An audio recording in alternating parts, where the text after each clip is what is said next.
杨紫频频被黑，她火的原因藏不住了。我一般不看小说改编的电视剧，觉得拍出来的东西远没有原著来的精彩。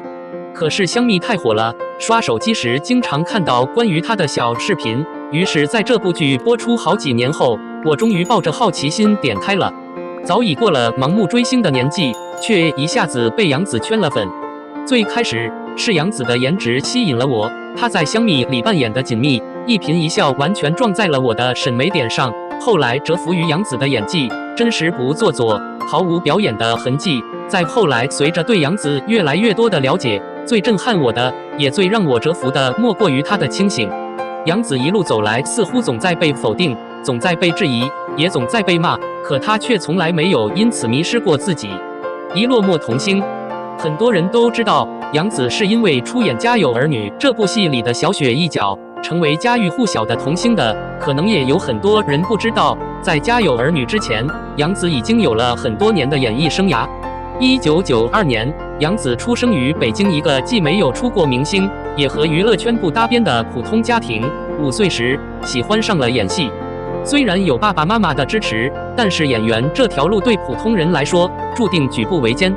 那时候，爸爸带着他跑遍了北京所有的剧组，却并没有得到多少拍戏的机会，甚至为了一个没有镜头的群演机会，一等就是一整天。这种演群演、当客串的状态维持了好几年，一直到杨紫11岁时，才碰到了《家有儿女》这部戏，然后因出色的表演被观众熟知。然而，通往成功的路从来不是一蹴而就。《家有儿女》之后，杨紫到了青春期，整个人变胖了很多，加上小雪太过深入人心，因此她很长一段时间内无戏可拍。那时候所有人都不看好她，都在劝她放弃演戏这条路。去试戏时，导演说：“你身材都变形了，长的都不行了。”征询宋丹丹在《家有儿女》中扮演妈妈的意见时，宋丹丹说：“孩子，你长成这样，妈妈劝你一句，还是别演了。”这样的评价对于青春期的少女来说，特别的伤自尊。可是杨紫不肯放弃自己的梦想，她破釜沉舟般的报考了北京电影学院，一边系统的学习表演知识，一边不断的跑剧组去试戏。然而，努力并不一定就有收获。杨紫虽然一次次的为自己寻找戏路，但她却依然接不到戏，或者只能去演别人不要的角色。为了遥不可及的梦想，为了心底微弱不足的信念，杨紫只好说服自己去接演一些别人嫌弃的角色。但是，由于角色的不讨喜，以及青春期持续发胖减肥减不下来，来势汹汹的非议铺天盖地的落在杨紫身上。她怎么越来越丑了？怎么那么胖？就她那样还好意思参加活动？先减肥吧！一个演员连自己的身材都管理不好。听着这些话，杨紫和每一个普通女孩一样，变得很自卑、很敏感，非常的不自信。她劝自己，一个艺人不要有玻璃心，因为这样当不了艺人。可是，艺人也是血肉之躯，也会痛，也会难过。不过，杨紫却没让负面情绪影响自己前进的步伐。既然不能选择，就接受被选择；既然角色不讨喜，就去向角色挑战。欢乐颂里邱莹莹这个角色，杨紫是经过一番挣扎之后才接下的。原本她接受不了角色拎不清的设定，但是不演的话，又可能会面临着无戏可拍的煎熬。本以为被迫接受自己不看好的角色已经很痛苦了，没想到进组后杨紫更痛苦。每个人都跟她说：“你随便演，只要把这个角色往拎不清上演就行了，因为这个角色就是个傻白甜。”但是杨紫觉得她不能这样，她应该认真对待每一个角色，应该把它演好。所以她给角色设计动作，设计搞笑的台词，让角色变得可爱一些。正是凭借这种不敷衍的态度，以及演员对专业的清醒认识，杨紫通过自己的努力，将邱莹莹这个角色演绎出了自己的风格，让观众又爱又恨。她自己也获得了一些观众的认可。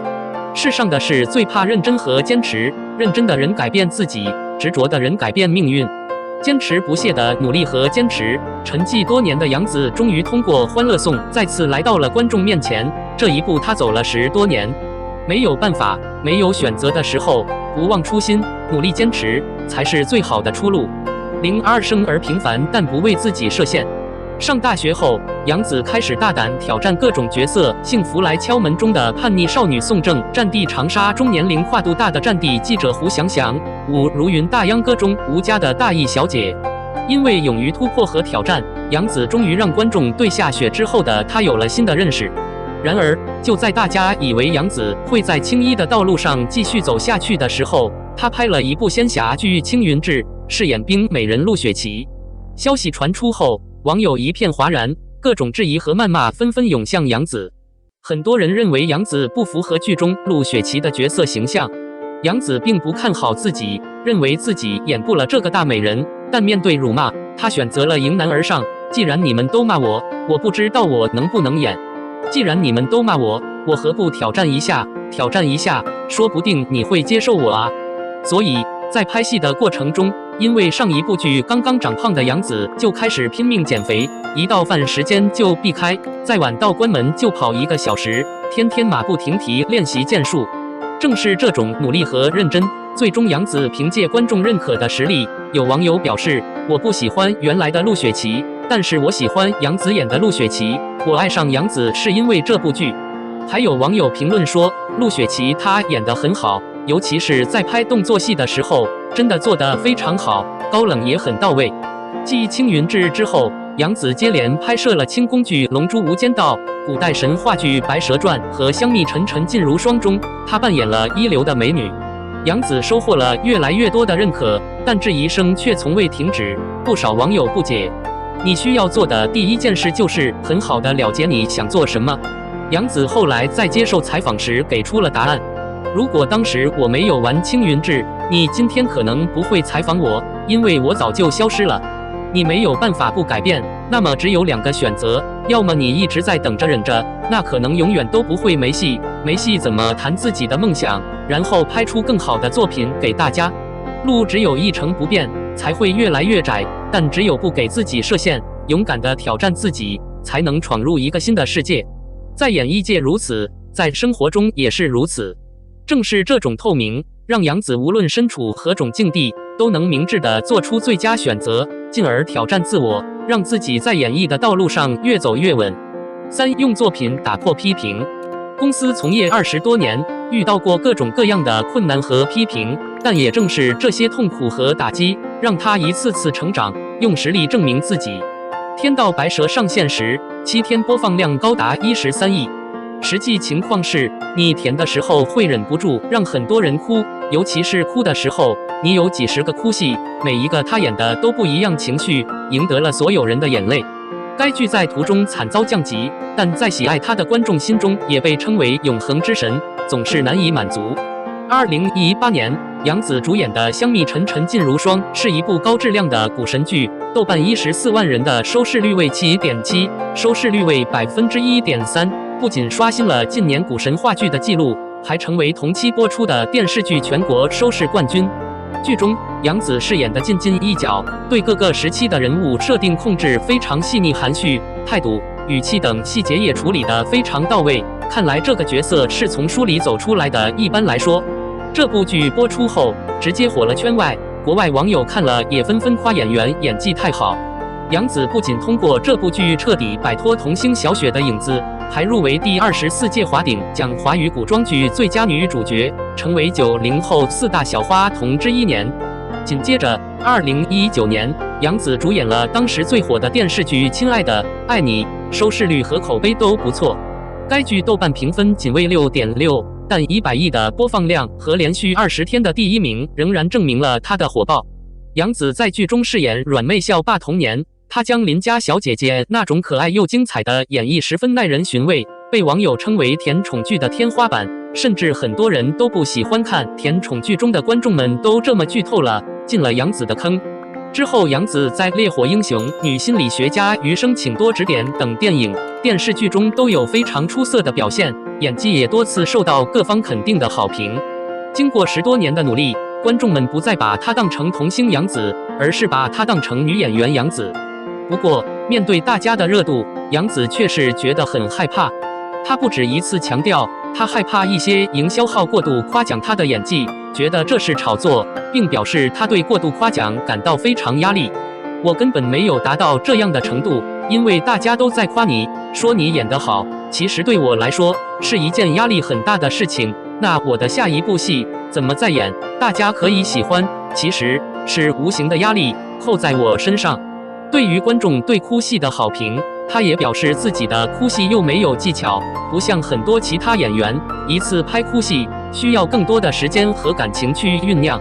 众目睽睽之下，杨紫同辈的演技毋庸置疑，但演员的路很长很艰难，年轻的她还需要更多的磨练和成长，但清醒的她未来肯定是有希望的。